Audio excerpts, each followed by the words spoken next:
Hello! Kumusta po kayo mga ka-believers? Ayan guys, walaan nyo kung nasan kami ngayon guys. Walaan nyo kami kung nasan kami. Ang makakahula, may raspberry guys. Hindi yan strawberry guys, yan ay raspberry. Yes guys, hindi kayo nagkakamali. Totoo po ang channel na pinasukan po nyo at pinanonood. Ayan guys, ang tawag dyan ay raspberry. Ayan guys, so today is picking season. There's a lot of picking. So strawberry is almost done. It's done, over again. So we're going to raspberry guys. See, you're gonna see a lot of raspberry here. They are so red guys in a lot of buckets. So yun guys, shout out po sa mga pickers dyan guys dito sa Canada. You're gonna see a lot of kinds of picking around the valley. We have blueberries and kiwi soon guys. Ayan tayo guys.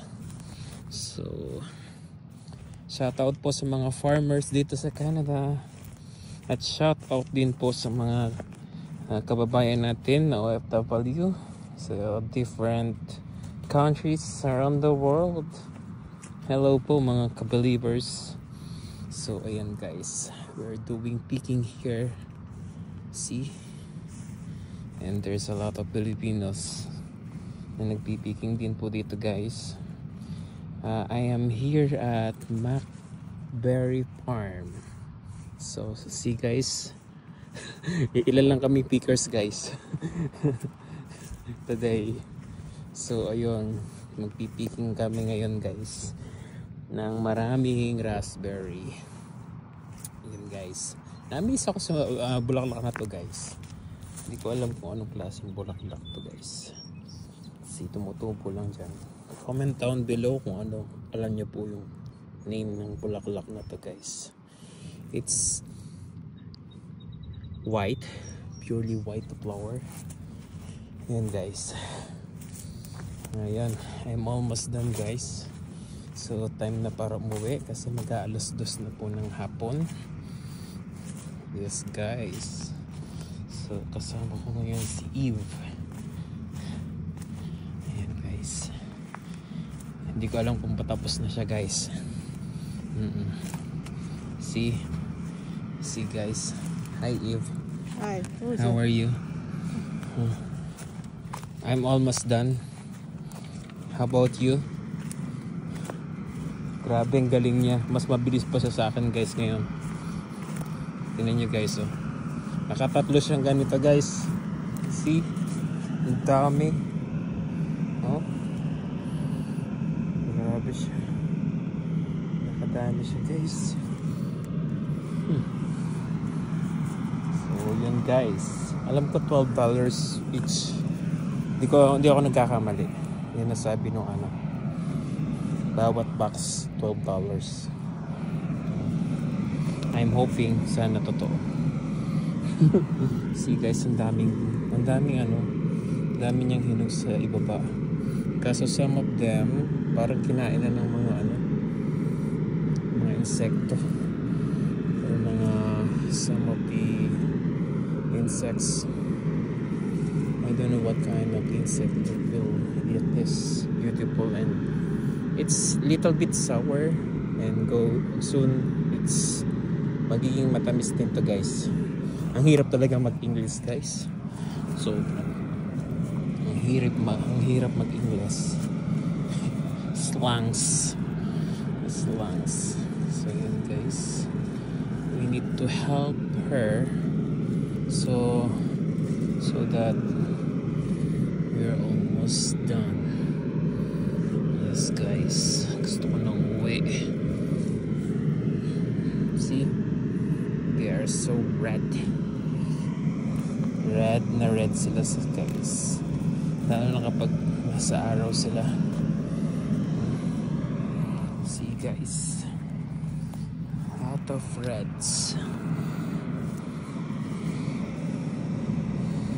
Ngayon guys, alam nyo ba na ang raspberry ay masarap? Sa una maasim siya guys. Tapos kapag nasa middle of the season na, doon siya tumatamis kapag sobrang hinog niya na guys. Red na red siya. Red na red. See? Tinutulungan na natin si Sister Eve to pull the bucket and boxes.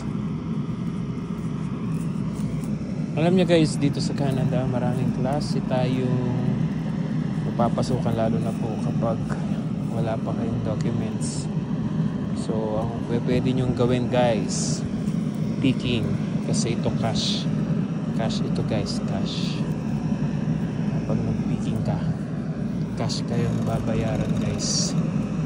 Yun ang kagandahan kapag nag-picking ka ngayon guys.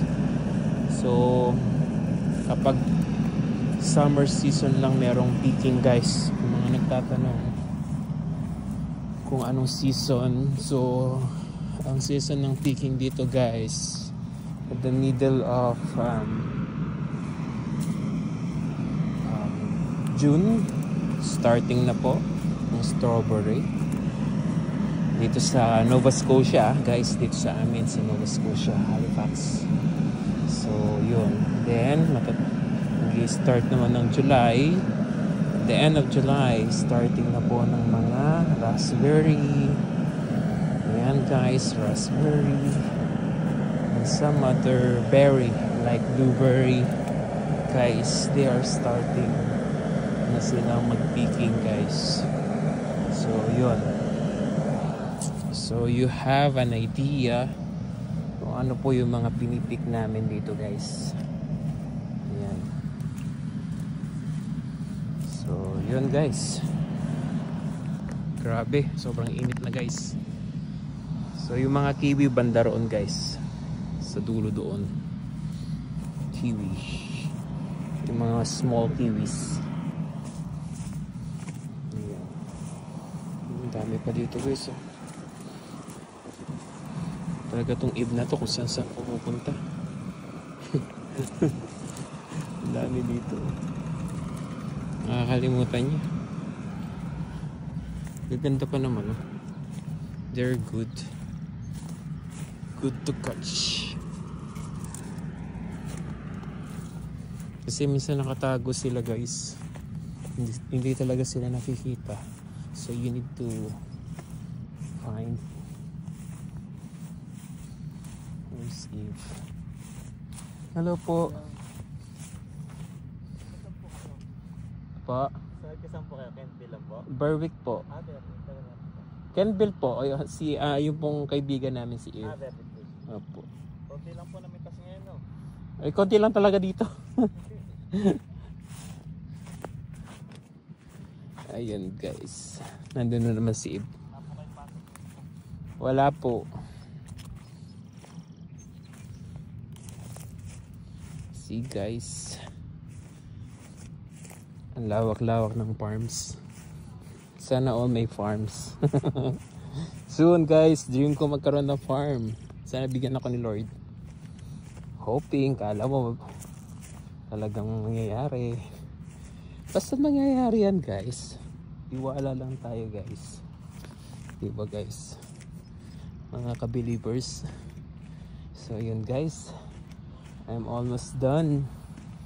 So you're gonna see the kiwi.